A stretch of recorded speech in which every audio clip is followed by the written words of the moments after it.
세계 교회사 걷기 계속해서 중세의 어두웠던 시기에 대해서 나누고 있는데요. 중세 교회에 드리워진 짙은 어두움에 드디어 광명의 빛이 비치기 시작합니다. 그 빛을 비추었던 사람은 누구일까요? 바로 종교개혁의 선구자들이었습니다. 오늘은 두 명의 인물에 대해 살펴볼 텐데요. 첫 번째는 존 위클리프입니다. 잉글랜드 옥스퍼드 대학의 교수였던 존 위클리프는 성경에 통달했고 또 말씀대로 순종하려고 애쓰는 사람이었습니다. 성경의 잣대로 로마 천주교회에 잘못이 있으면 자신의 설교를 통해서 곧바로 문제를 지적하곤 했습니다. 그는 교황 제도에 대해서도 용감하게 반대했는데요. 심지어 교황을 적그리스도라고 할 정도로 강하게 비판했습니다. 당시 최고 권력을 가진 교황에 대해 이렇게 말할 수 있는 사람은 많지 않았습니다. 하지만 존 위클리프는 한 나라의 왕은 교황이 임명하는 것이 아니라 하나님의 부름으로 세워진다 라고 주장했습니다. 또한 모든 그리스도인들은 성직자를 통하지 않고도 직접 하나님께 나아갈 수 있다고 바르게 가르쳤습니다. 존 위클리프의 업적 가운데 가장 중요한 것은 성경을 자국어, 곧 영어로 번역한 것입니다.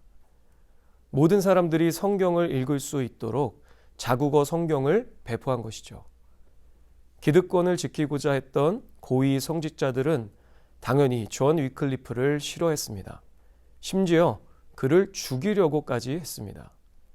결국 그는 고소당했고 아끼던 교수직을 박탈당하고 말았습니다. 하지만 시민들은 존 위클리프를 여전히 좋아했고 그의 설교를 들으며 그가 번역한 성경을 읽었습니다. 일부 귀족들은 몰래 그를 보호해 주었습니다. 끝내 로마 천주교회는 그를 죽일 수 없었고 그는 평안하게 생을 마감하는 듯 했습니다. 그런데 비극적인 일이 발생합니다. 그가 죽은 지 30년이 지난 후에 로마 천주교회는 콘스탄츠 공의회에서 그를 화형하라는 끔찍한 판결을 내렸습니다. 결국 이미 죽어 무덤에 묻힌 그의 뼈를 파내어 화형하는 안타까운 일이 벌어지고 말았습니다. 두 번째로 살펴볼 인물은 얀 후스입니다. 지금의 체코 지역인 보헤미아 프라하에 또 다른 존이 있었습니다. 그곳 발음으로는 존이 아니라 얀, 그래서 그를 얀 후스라고 불렀습니다. 얀 후스는 주후 1402년 프라하 대학의 총장이 되고부터 모국어 설교를 시작했습니다. 그는 예수님이 겸손하게 나귀 새끼를 타신 것과 비교하면서 스스로 높은 자리에 앉아있는 교황을 비판했습니다. 예수님은 제자들의 발을 씻겼지만 교황은 많은 사람에게 자신의 발에 입을 맞추도록 한다는 것이었습니다. 당시 잉글랜드와 보헤미아 왕국은 사이가 아주 좋았는데요. 잉글랜드의 왕 리처드 2세가 보헤미아 왕의 여동생과 혼인했기 때문입니다.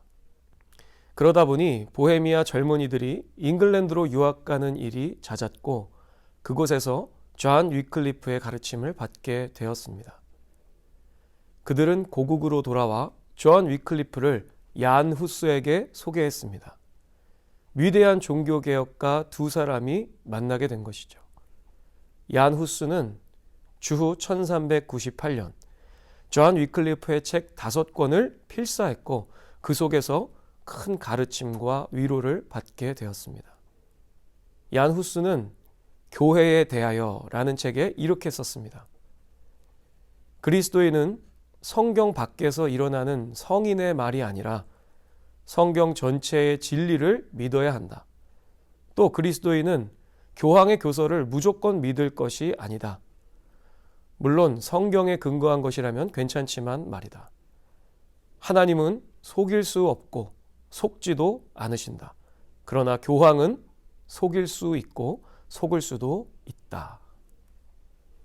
얀 후스는 로마 천주교회가 보편적 사도적 교회라고 생각하지 않았습니다.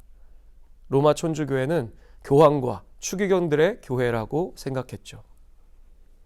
참다 못한 로마 천주교회는 프라하시에 성례를 행하지 못하도록 벌을 내리고 또 얀 후스에게 콘스탄츠 공의회에 출석하라고 명령했습니다.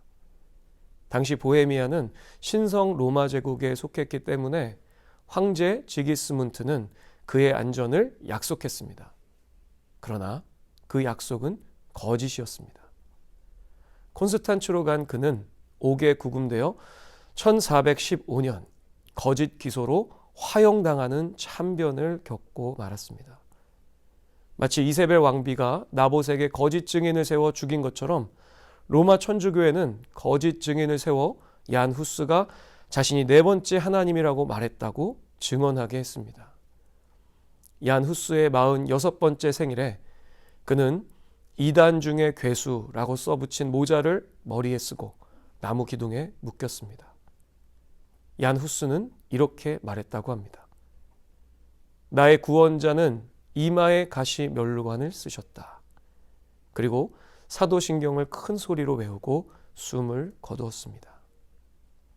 얀 후스가 콘스탄츠에서 순교한 후에 프라하의 시민들은 교황에 분노하며 시위하기 시작했습니다. 그들은 교황편 군대와 전쟁을 벌여 주후 1420년 결국 승리를 쟁취했습니다. 마침내 그들은 자신의 신앙을 이어갈 수 있게 된 것입니다. 그들을 후스인이라고 부릅니다. 후스인은 교회를 개혁하며 새롭게 바꿔갔습니다. 성찬식에서 천주교와 달리 빵과 포도주를 모든 교인에게 나눠줬습니다. 얀 후스는 살아있을 때 이런 말을 했다고 합니다. 너희가 지금은 이 거위를 구워 먹을지 모르나 앞으로 100년 후에는 너희가 조용히 시킬 수 없는 노래를 부르는 백조가 나타나리라. 얀 후스의 후스는 거위라는 뜻입니다. 자신은 불에 타 죽지만 막을 수 없는 자가 나타나리라 외쳤던 것입니다. 그의 말대로 100년이 지난 후에 종교개혁자 마틴 루터가 등장했습니다. 종교개혁에 불을 지폈던 아주 중요한 인물이죠. 그리고 루터 교회는 루터를 종종 백조로 묘사합니다. 성도 여러분, 겨울이 가면 봄이 오듯이 영원할 것 같았던 중세교회의 어두움에도 밝은 빛이 비치게 되었습니다. 이것은 종교개혁자들의 희생과 헌신에 비치며 2000년 전 예수님께서 보여주신 복음의 빛을 계승한 발자취입니다. 이제 우리 또한 교회와 사회 그리고 열방에 복음의 빛을 비추는 삶을 살아가야 할 것입니다. 이 일을 위해 귀하게 쓰임받는 여러분들 되시길 주님의 이름으로 축복합니다.